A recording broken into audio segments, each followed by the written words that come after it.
Përshëndetje, unë jam Aliz Boshaku, jam 14 vjeç, futbollin e kam nisur që në moshën 8 vjeçare dhe ekipi im i parë ka qenë Klub Futboll Shpresa, ku trajneri im i parë ka qenë Altin Xhahysa.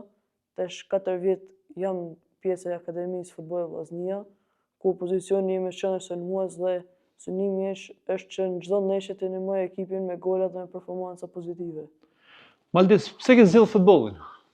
Futbolli ka qenë ëndra ime qysh i vogël, kam pas gjithmonë ëndër të luaj futboll. Dhe pse sulmues?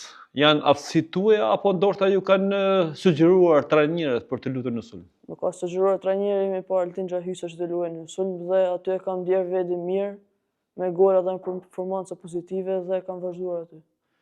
Cili është idhulli i Maldis Boshnjakut? Idhulli im është Lautaro Martinez dhe Lamine Yamal, dua t'ju afrohem sado pak aty. Çfarë synon Maldis Boshnjaku në karrierën e tij? Si fillim synoj që të shkoj tek ekipi i parë i Vllaznisë dhe më pas pse jo dhe në Europë.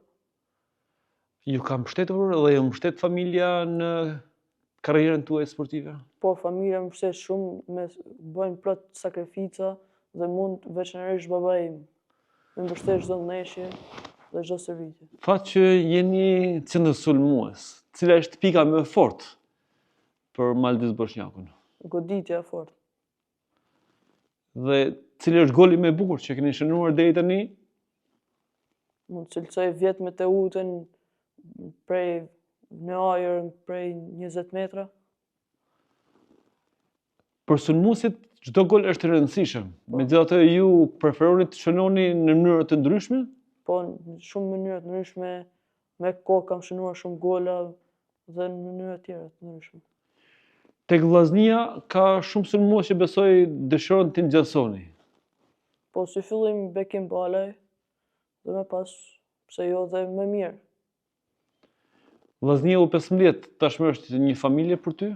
Po, kemi trajner shumë të mirë që gjithmonë kërkon maksimumin tek ne dhe ne jemi grup shumë i mirë ku mbizoton harmonia. Do të ketë rezultate pozitive në të ardhmen Maldis Boshnjaku dhe ekipi i tij? Po, shpresoj që të ketë rezultate pozitive se grupi është shumë i mirë dhe lojën e bëjmë shumë bukur. Maldis, a është e vështirë dhe a është sakrificë të merresh me futboll sot?